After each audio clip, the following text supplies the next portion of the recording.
আসসালামু আলাইকুম। Budget PC build করার সময় মনিটর কেনার ক্ষেত্রে সবার গড় বাজেট থাকে 13 থেকে 15,000 টাকার মধ্যে। তো সেই হিসেবে আমিও একটি মনিটর খুঁজতেছিলাম। ইন্টারনেটে ঘাটাঘাটি করতে করতে চোখে পড়লো 16,000 টাকায় কার্ভ মনিটর, তাও আবার MSI এর ব্র্যান্ডের। তো চলুন দেখে নেওয়া যাক মনিটরটি কেমন। যেহেতু অনলাইন পিকআপ অর্ডার ছিল, তাই স্টারটেক থেকেই মনিটর আনবক্সিং করে চেক করে নিয়ে আসি। তারপরেও আপনাদের জন্য আবার আনবক্সিং করে দেখাবো বক্সে কি কি থাকে। একটা high quality HDMI cable, manual book, power cable, 30 ওয়াটের একটা পাওয়ার অ্যাডাপ্টার, মনিটরের সারফেস। মনিটর কার্ভ করতে গিয়ে মনিটরের সারফেসকে প্লাস্টিক দিয়ে দিল, যেখানে এই বাজেটে অন্য ব্র্যান্ডের মনিটরে মেটাল সারফেস পাওয়া যায়। তবে একদম খারাপ যে তা বলবো না, সারফেসে একরকম টেক্সচার দেওয়া আছে। মনিটর আর্ম, যা কিনা মেটাল না হয়ে প্লাস্টিকের তৈরি। অ্যানাদার পাওয়ার কেবল। এই হচ্ছে মনিটরটি। এখানে পাওয়ার port, HDMI port, VGA, audio out and headphone Jack. আরও থাকতেছে 100:100 mm ভেজা ওয়াল মাউন্ট। আর এখানে MSI এর ব্র্যান্ডিং।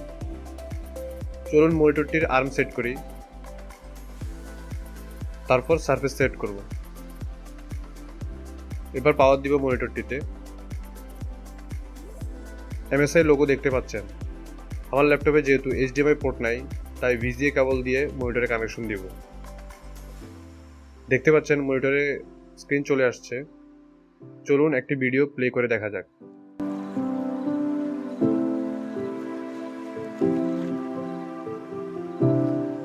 মনিটরটি কার্ভ হওয়ায় একটু মোটা আর ভেজেল একটু বেশি। এই বাজেটে মোর থিন অ্যান্ড লেস ভেজেলের মনিটর পাবেন, কিন্তু তখন আবার কার্ভ পাবেন না। মনিটরের বটম ভেজেল এই বাজেটের সব মনিটরেই এমন। মনিটরের রাইট ব্যাক সাইডে সেটিং বাটন দেওয়া আছে, যা দিয়ে নিজের মতো করে কালার, ব্রাইটনেস, কন্ট্রাস্ট বাড়িয়ে কমিয়ে নিতে পারবেন। আর স্পিকারের সাউন্ডও বাড়ানো কমানো যায়। আমি সবগুলো সেটিং দেখিয়ে দিচ্ছি।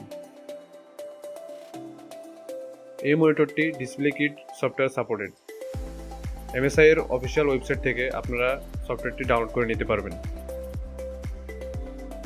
ডিসপ্লে কিটের ফাংশনগুলো আমি দেখিয়ে দিচ্ছি, আপনারা চাইলে নিজের মন মতো করে সেট করে নিতে পারবেন।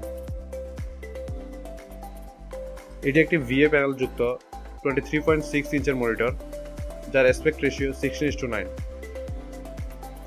Panel resolution 1920x1080 full HD, 75 Hz refresh rate and 8-bit 16.7 million colour supported. এটিতে দুইটি 2 ওয়াটের বিল্ট ইন স্পিকার দেওয়া আছে, যেগুলো সাউন্ড ভালো না, ঠেকার কাজ চালিয়ে নেওয়ার মতো। আরেকটা কথা বলে রাখি, VGA কেবল দিয়ে মনিটর কানেক্ট করলে স্পিকার চলবে না, HDMI দিয়ে কানেক্ট করতে হবে। এটিতে দুইটি অসাধারণ ফিচার দেওয়া আছে, যার একটি হলো anti flicker and blue light. Normally এই বাজেটে প্রায় সব মনিটরেই এই দুইটি ফিচার দেখা যায়। এই দুইটি ফিচার চোখের সুরক্ষার জন্য ব্যবহার করা হয়ে থাকে। যারা দীর্ঘ সময় মনিটরের সামনে থাকেন, মনিটর ফ্লিকারের কারণে তারা চোখে চাপ এবং মাথা ব্যথা অনুভব করে থাকেন। অ্যান্টি ফ্লিকার টেকনোলজি ব্যবহার করে চোখের চাপ কমিয়ে দেখার অভিজ্ঞতা আরামদায়ক করে তোলে। সহজ করে বললে, ব্লু লাইট হচ্ছে এক ধরনের আলো যেটা আমাদের চোখের জন্য ক্ষতিকর, আর এই আলো রোধ করতেই লেস ব্লু লাইট ফিচার দিয়ে থাকে। মনিটরের ভিউইং অ্যাঙ্গেল ঠিকঠাকই মনে হয়েছে। Horizontal and vertical both 178 degree. মনিটরটি -7 ডিগ্রি থেকে 22 ডিগ্রি পর্যন্ত টিল্ট করতে পারবেন। থাকছে না কোনো প্যানিং মোড, মানে ডানে বামে ঘুরাতে পারবেন না, শুধু উপরে নিচেই উঠাতে পারবেন। মনিটরের ওজন 2.95 কেজি। মনিটরটির জন্য থাকছে 3 বছরের ওয়ারেন্টি। 3 বছরের মধ্যে কোনো রেড পিক্সেল পড়লে ওয়ারেন্টি ক্লেম করে নিতে পারবেন, এমনটাই স্টারটেক বলেছিল। আর অ্যাডাপ্টারের ওয়ারেন্টি 1 বছর। Curve display and cost cutting করতে গিয়ে মনিটরের সারফেস অ্যান্ড আর্ম প্লাস্টিকের দিয়ে দিছে। স্পিকারের কোয়ালিটিও মোটামুটি মানের।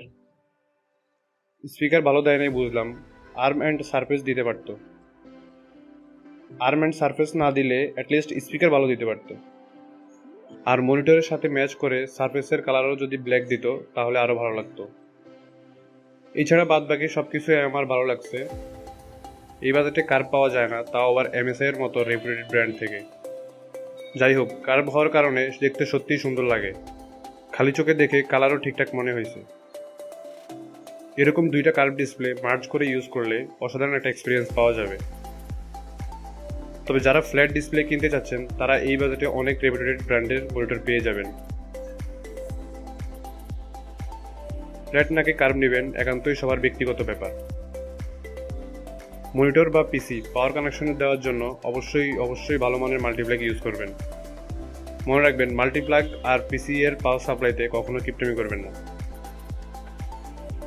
তো অনেক কথাই হলো আজকে, দেখা হবে পরে কোনো ভিডিওতে। ততক্ষণ পর্যন্ত সবাই ভালো থাকবেন, সুস্থ থাকবেন। আল্লাহ হাফেজ।